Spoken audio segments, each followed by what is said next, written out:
Saudações, meus irmãos. Hoje, então, 26 de outubro, Evangelho segundo escreveu Lucas, capítulo de número 6. Que a graça do Senhor esteja mais uma vez conosco para podermos partilhar da sua palavra e sermos alimentados pelo seu Espírito Santo. Esses textos se iniciam com a questão do sábado. Jesus está a pegar um homem cujas mãos estão atrofiadas, está a lhe colocar no meio e está a perguntar: no sábado é lícito fazer o bem ou fazer o mal? Jesus quer fazer uma destruição categórica daquilo que foi conceituado como sábado. Ou seja, os fariseus categorizaram o sábado como um dia de castigo, um dia de fardo. Porque eles diziam que o sábado era o dia do Senhor, era o dia de descanso, mas eles no sábado, na verdade, nunca descansavam. Ou seja, faziam mau uso daquele sábado que Deus havia lhes dado. Por isso é que Jesus está a levar uma comparação pesada. No sábado é lícito fazer o bem ou fazer o mal. E eles, claro, nada responderam porque sabiam que era fazer o bem.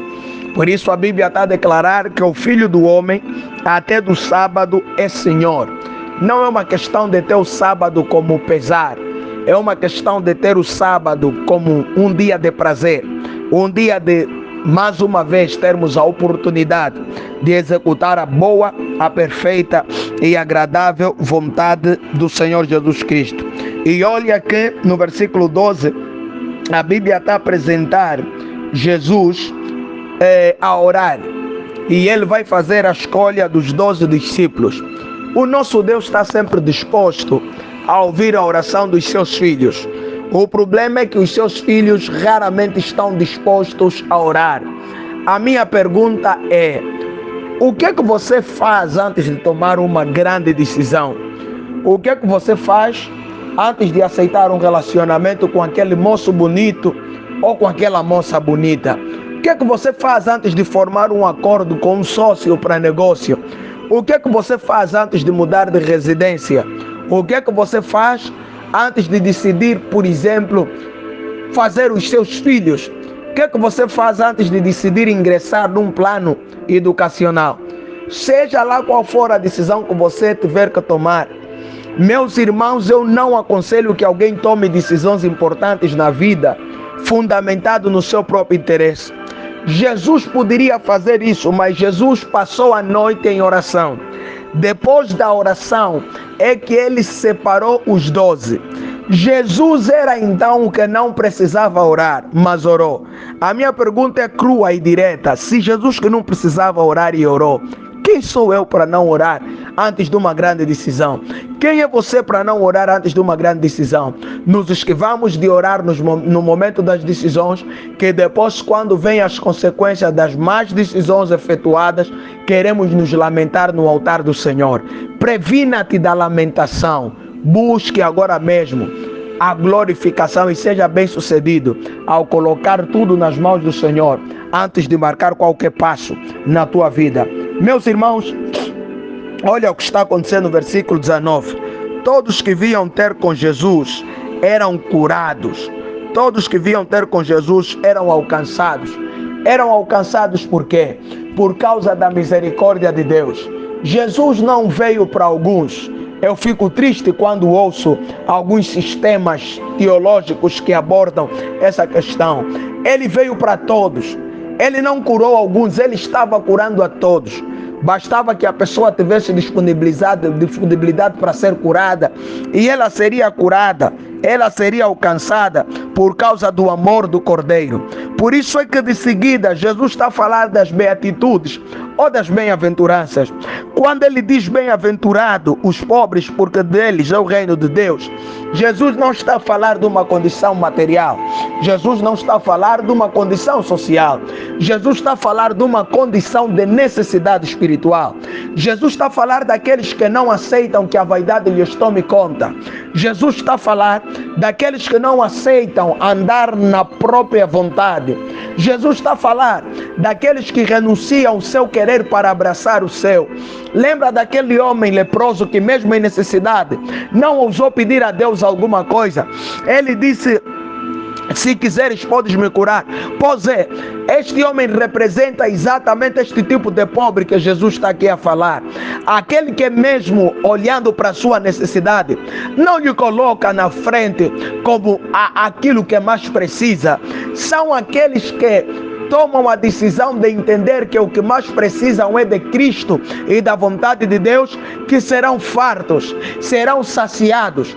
Por quê? Porque a vontade de Deus vai testemunhar a respeito deles. E o que é que está acontecendo no conselho da vontade de Deus? Salomão está a falar com Deus e Deus está a colocar a Salomão à disposição de pedir o que quiser. E Salomão não está a ser um homem vaidoso. Salomão não está a ser um homem, digo, rico. Salomão está a se colocar na condição de um pobre. Ele está a pedir sabedoria. Por que Salomão está a pedir sabedoria? Se ele podia pedir todas as outras coisas. Porque Salomão estava a declarar a sua pobreza de espírito.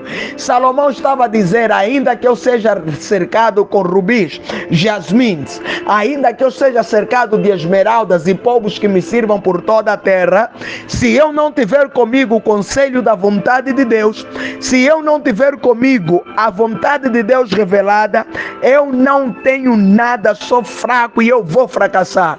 Por isso ele pediu sabedoria. Isso é ser pobre de espírito, reconhecer a necessidade que temos de que a vontade de Deus se cumpra na nossa vida. O que está a acontecer agora, versículo 22, Jesus está a dizer que nós, ou os discípulos no caso, seriam separados naquela altura. Separados aonde? Da vida social. Seriam separados das sinagogas. Tanto é que vai acontecer, como por exemplo vimos na abordagem de João, que um certo Simão vai aparecer, por exemplo, o Nicodemos, não é? Que por causa do que era naquela altura em João 3, ele não podia ir ter com Jesus abertamente pela manhã, porque de certa forma seria separado da vida social.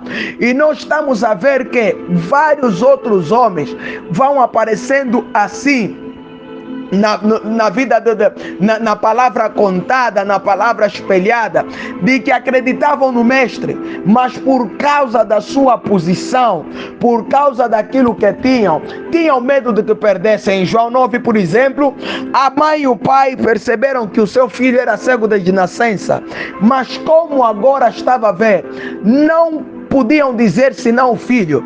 Mas a Bíblia esclarece que eles depois disseram, que a Bíblia mostra que o que eles tinham é medo de ser excluídos por causa dos fariseus, se dissessem que realmente o seu filho estava curado e quem havia o curado deveria ser tido como profeta.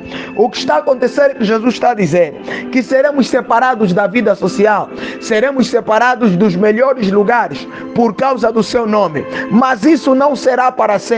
Ou seja, ainda que queiram nos separar da vida social, não significa que vão nos fazer perder as coisas boas e maravilhosas que viveremos nesta terra até que Jesus venha.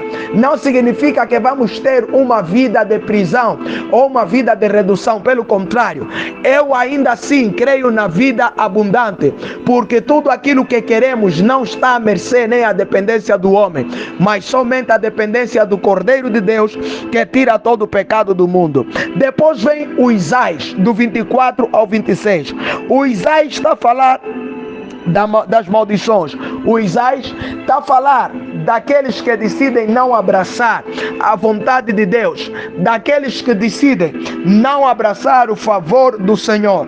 Realmente haverá ais. E hoje é ridículo perceber que até os ímpios já pensam que podem viver a vida que quiserem, podem fazer o que quiserem enquanto tiverem tempo, para que quando forem envelhecer, aceitarem a Cristo e poderem entrar no paraíso. E aqui eu digo ai, Quem é que sabe a data em que ele voltará? Aqui eu digo, ai, se é para mudar, muda agora, porque a qualquer momento a oportunidade de mudar será retirada de todos nós. Ai, porque o tempo é para fazer o bem e viver a vontade de Deus. Ai, porque não foi falta de aviso e ninguém será tido como inocente. Ai, porque aquele que é abençoado é bem-aventurado, e aquele que está buscando a maldição, se pensa que vai encontrar sorriso, não vai encontrar nada mais no final da sua vida, senão o ai. E está a acontecer que, no versículo 26 ainda, Jesus está a falar, cuidado quando os homens falarem bem de vocês. Quantos filhos de Deus, quantos cristãos se perderam na graça dos elogios? Quantos cristãos se perderam nos aplausos? Jesus está a falar que cuidado quando os homens falarem mal de vocês, porque os homens são enganadores. Os homens têm capacidade de você não sendo nada, de fazerem sentir-se um rei, um príncipe, até um sacerdote.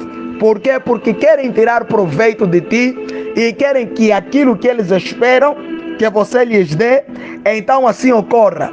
Então, meu irmão, Jesus em todos os momentos fugiu aplauso, fugiu louros, fugiu fotografias.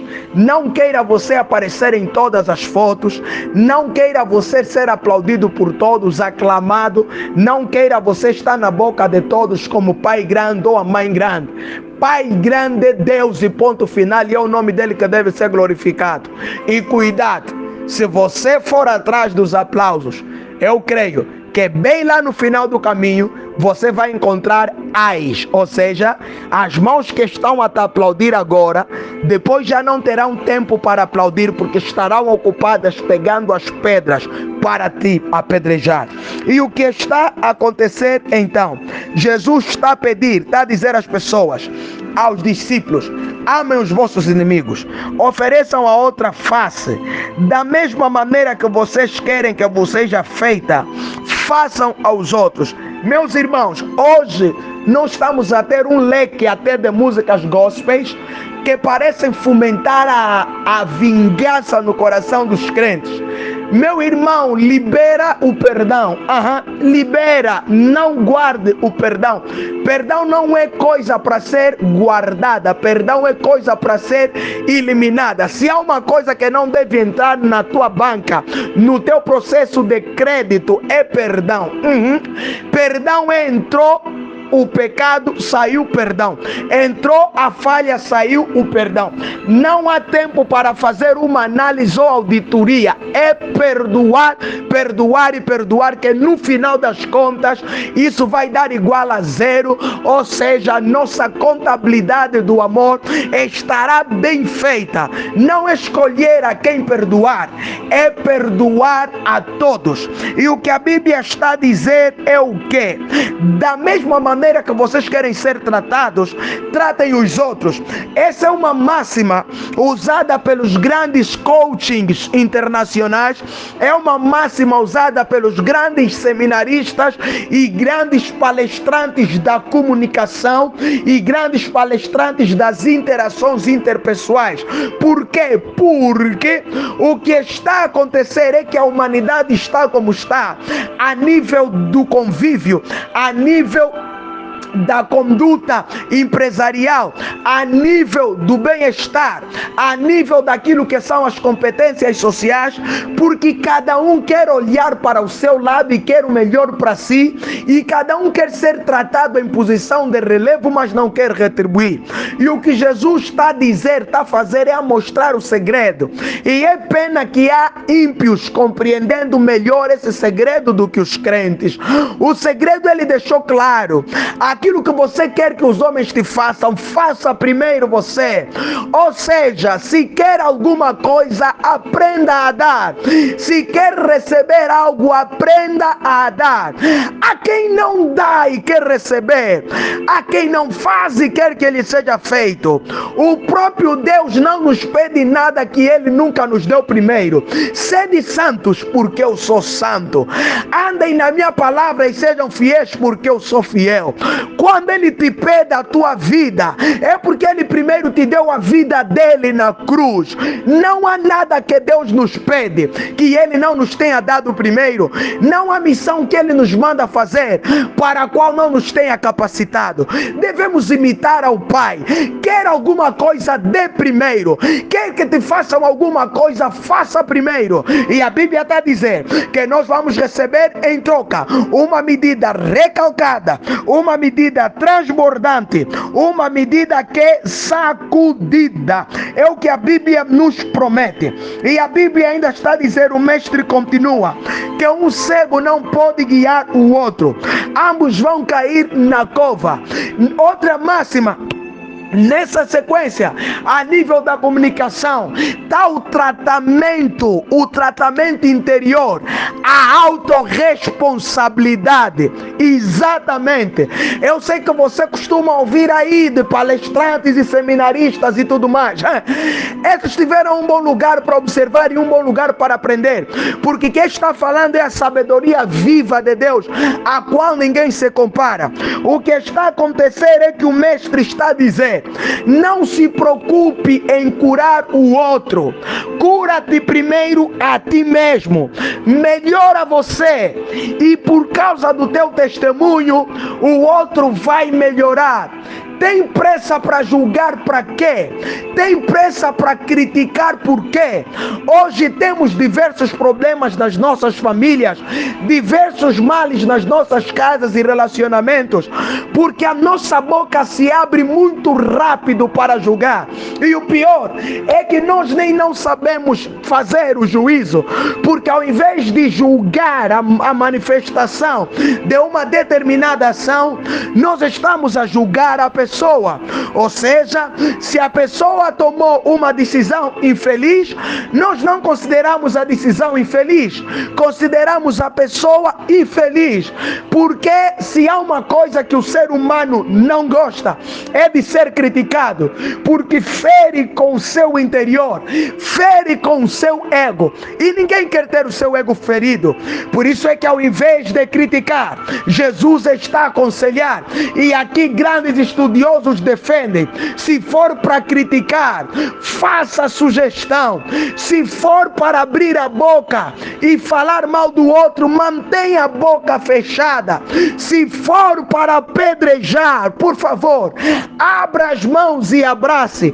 Não quer dizer que vamos aplaudir os erros, só quer dizer que os nossos olhos não estão a focar no problema. Os nossos olhos devem focar na solução. Não julgue, não critique, não desvalorize. Falhou, ajude. Errou, estenda a mão, para que você seja beneficiado por causa desse bem que você faz ao próximo, porque interesse não está o teu bem-estar, está o bem-estar do outro, que é muito mais importante. Meus irmãos, e eu termino aqui. A Bíblia está a dizer que a boa árvore dá bom fruto, e a má árvore, consequentemente, dá mau fruto, porque tudo procede do coração do homem. Meu irmão, se você quer produzir bons resultados, cuide do teu coração aproximando-o de Deus. Se você quer produzir resultados saudáveis, cuide do teu coração aproximando-o de Deus. A vontade de Deus é sempre boa, é sempre perfeita e é sempre agradável. Então hoje nós estamos aprendendo competências, sobretudo sociais, porque a Bíblia é completa. Quem me dera se os cristãos fossem mais atentos, não estariam gastando tantos dinheiros, tantos milhares, que para poderem aprender as habilidades interpessoais era só ler as escrituras e depois aperfeiçoar com outros conhecimentos, e saberiam, tal como a Bíblia diz, que quem tem o Espírito Santo não tem necessidade de que lhe seja ensinada coisa alguma. Ou seja, a palavra do Senhor é completa, e a Bíblia tem tudo o que nós precisamos para nos tornarmos pessoas de excelências e sermos todos os dias pessoas melhores, assim como o mestre está pregando. Bem-aventurado os pobres de espírito, porque eles serão fartos, serão saciados. Deles é o reino dos céus. Por quê? porque mais bem-aventurada é a vontade de Deus do que a nossa vontade. E há uma máxima que se usa para aqueles que são metodistas a nível da promessa da juventude. Ela diz assim: colocar o bem-estar dos outros acima de nós próprios. Pelo menos em Angola é assim que reza a promessa da juventude chamada metodista. Eu gostei muito desse detalhe e quis partilhar, porque sempre que o próximo aparecer como prioridade de satisfação na nossa lista, sempre que o querer do outro aparecer como prioridade de satisfação na nossa lista, não há ninguém que venha a ser mais feliz do que nós. Por quê? Porque aprendemos com o Mestre, limpamos o argueiro que está no nosso olho e agora podemos ajudar aqueles que precisam de nós. Deus, o nosso Deus, nos abençoe e abra os nossos olhos para compreendermos que não nascemos para julgar, para criticar, nem para acumular raivas, rancores e vinganças. Nascemos sim para declarar a glória, o poder e o amor de Deus que está em Cristo Jesus, nosso Senhor.